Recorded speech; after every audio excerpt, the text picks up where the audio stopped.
Bab 124. Tubuh yang harum dan lembut. Para bawahan John tidak tampak terkejut, seolah sudah terbiasa dengan kejadian seperti itu. Jerry juga sedikit terkejut, ternyata John sesombong ini, meskipun ini adalah tempat kekuasaannya, tapi begitu suara tembakan terdengar, ia juga tidak akan bisa melepaskan dirinya dari kesalahan. Andre ingin membalikkan pistolnya, tapi sudah terlambat, tatapan matanya tidak tampak takut, hanya ada rasa benci yang mendalam, serta rasa tidak terima. Set. Sesaat ketika jari telunjuk John menarik pelatu pistolnya, selembar kartu poker terbang tiba-tiba, kecepatannya yang cepat dan kuat membawa sedikit angin. Plak. Belum sampai menarik pelatuknya, pergelangan tangan John yang memegang pistol itu pun sudah patah. Pistol dan tangannya terjatuh ke atas lantai bersamaan, dan di sebelahnya ada selembar kartu poker yang bersimbah darah. Ah! Seketika, suara teriakan kesakitan pun memenuhi ruangan itu. Seluruh orang menatap ke arah Jerry, tatapan mata mereka tampak sangat terkejut. Entah sejak kapan, di tangan Jerry muncullah setumpuk kartu poker, dan saat itu ia sedang memainkannya. Di atas kepala botak Andre, terasa seperti baru saja mandi, keringatnya terus mengucur ke bawah, dan masuk ke matanya, setelah itu barulah ia mengedip-ngedipkan matanya. Tubuh para bawahan John langsung gemetaran. Tadi Andre menodong kepala John dengan pistol, mendesak mereka untuk meletakkan seluruh pistol mereka ke atas meja, namun saat ini tidak ada satu orang pun yang berani mengambilnya kembali. John memegangi tangan kanannya yang patah itu, bergulung-gulung di lantai dengan kesakitan. Tak lama, suara teriakannya pun berhenti, dan langsung jatuh pingsan. Sejak Jerry dan John masuk ke dalam ruang VIP, ada banyak sekali penonton yang menunggu hasil naik di luar. Belum sampai melihat Jerry berjalan keluar, mereka langsung mendengar suara teriakan kesakitan. Berani membuat masalah di tempat kekuasaan Kak John, benar-benar tidak tahu diri. Sekarang lihatlah, sepertinya dia telah dipukuli Kak John. Suara teriakannya ini terdengar sangat mengenaskan, sepertinya anak itu telah terluka parah. Kalau tidak, tidak mungkin dia tiba-tiba berteriak kesakitan seperti ini. Suara teriakannya sudah berhenti, sepertinya dia sudah pingsan. Orang-orang yang melihat keramaian di luar, saling berbisik ria.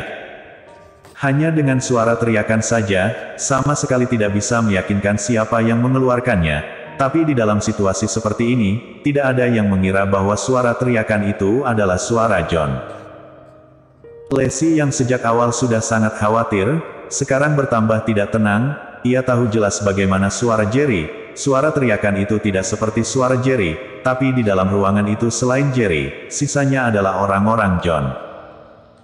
Lacey tidak peduli lagi, ia segera berlari hendak masuk ke dalam ruangan itu, tapi di depan ada dua orang bodyguard City of Kings yang berjaga, ia sama sekali tidak bisa masuk. "Siapa namamu?" tanya Jerry tiba-tiba pada Andre yang sangat terkejut itu. Waktu itu di Nightlight, Andre sudah merasa bahwa Jerry ini tidak biasa. Hari ini ia menggunakan selembar kartu poker untuk mematahkan pergelangan tangan John. Hal itu membuatnya semakin yakin akan tebakannya. Pertanyaan dari Jerry itu langsung membuatnya gemetaran. Brak, ia langsung berlutut di hadapan Jerry, menundukkan kepalanya. Dengan suara yang penuh hormat ia berkata, "Namaku Andre Wang, mulai hari ini, aku akan tunduk pada Tuan Yang." Melihat hal itu, seluruh orang pun terkejut.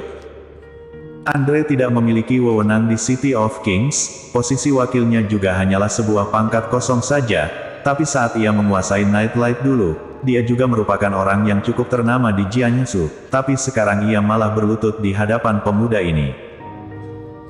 Meskipun Jerry telah menggunakan selembar kartu poker untuk mematahkan pergelangan tangan John, tapi mereka sama sekali tidak tahu apa yang baru saja terjadi. Mereka hanya merasa bahwa kartu poker itu hanyalah ilusi belaka. Benda yang benar-benar mematahkan pergelangan tangan John adalah benda lainnya. Meskipun semua orang takut pada Jerry, tapi mereka tidak akan seperti Andre, berlutut dan tunduk. Meskipun John telah kehilangan satu tangannya, tapi nyawanya masih ada, dia masih bisa mengelola City of Kings. Jerry tidak peduli, ia tersenyum sipit pada Andre dan berkata, "Bangunlah dulu." "Baik, Tuan Yang." Andre menjawabnya dengan penuh hormat, setelah itu barulah ia bangkit berdiri. Jerry pun berdiri juga dari tempat duduknya, memandangi seluruh orang di sana dengan tenang. Tiba-tiba ia menunjuk Andre dan berkata, mulai hari ini, City of Kings dipimpin oleh Andre Wang. Kalian, apa ada yang keberatan? Mendengar perkataan itu, Andre sangat gembira. Dalam hatinya, ia sudah sangat yakin bahwa Jerry tidaklah biasa. Ia juga benar-benar sangat kagum pada Jerry. Dalam hati ia yakin, dengan adanya perkataan Jerry, kelak di dunia bawah tanah Jiangsu, dialah rajanya. Bos kami masih belum mati. Kalian sudah ingin menguasai City of Kings. Benar-benar tidak menganggap kami. Baru saja selesai bicara, pria parubaya yang dipanggil Tri oleh John pun berkata demikian. Nada bicaranya terdengar sangat tidak terima. Kalau kau keberatan, kalau begitu.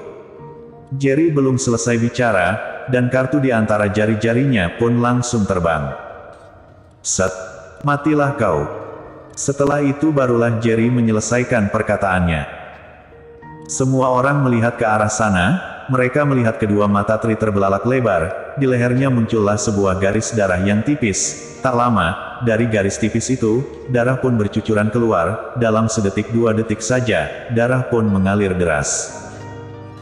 Tubuh Tri langsung terjatuh ke bawah, kejang-kejang sejenak, setelah itu barulah tubuhnya diam tak berkutik. Kedua matanya terbelalak lebar, tatapan matanya tampak sangat ketakutan, dan sudah mematung sebelum ia mati. Jerry tidak membunuh John, bukan karena dia kasihan padanya, orang seperti itu, hanya bisa berbuat jahat saja, mati ya mati saja, tapi di mata Andre, ia bisa melihat kebencian terhadap John yang begitu mendalam. Hanya karena merebut Nightlight saja, tidak akan membuat Andre sebenci itu padanya, pasti ada dendam yang lebih besar lagi. Baru saja selesai bicara, Jerry pun melangkah pergi. Saat ia tiba di depan pintu, tiba-tiba langkah kakinya terhenti, tatapan matanya tampak dingin. Mulai hari ini, dunia bawah tanah Jiangsu, tidak akan ada bisnis abu-abu lagi. Kalau sampai aku mengetahui bahwa ada transaksi pornografi, perjudian, dan obat terlarang, aku akan menanyaimu. Sekujur tubuh Andre pun gemetaran, tentu saja ia mengerti bahwa itu adalah perintah Jerry padanya. Ia segera berlutut di atas lantai, dan berjanji, Tuan yang tenang saja, tidak akan ada tempat abu-abu yang muncul lagi. Entah kapanpun dan dimanapun, Jerry tidak akan lupa pada identitasnya. Pornografi, perjudian, dan obat terlarang selalu membuat keluarga hancur. Dia tidak bisa membuat semua orang menjauhi pornografi, perjudian, dan obat terlarang, tapi dia bisa membuat sumber dari kejahatan-kejahatan itu menghilang dari Jiangsu. Jerry mengambil topengnya dan mengenakannya lagi, setelah itu ia pun melangkah pergi. Saat pintu ruangan itu terbuka dari dalam, dan Jerry berjalan keluar tanpa kekurangan apapun, orang-orang yang awalnya sedang menunggu hasilnya pun tampak sangat terkejut. Jerry berjalan keluar dengan hidup, berarti teriakan tadi, itu teriakan siapa?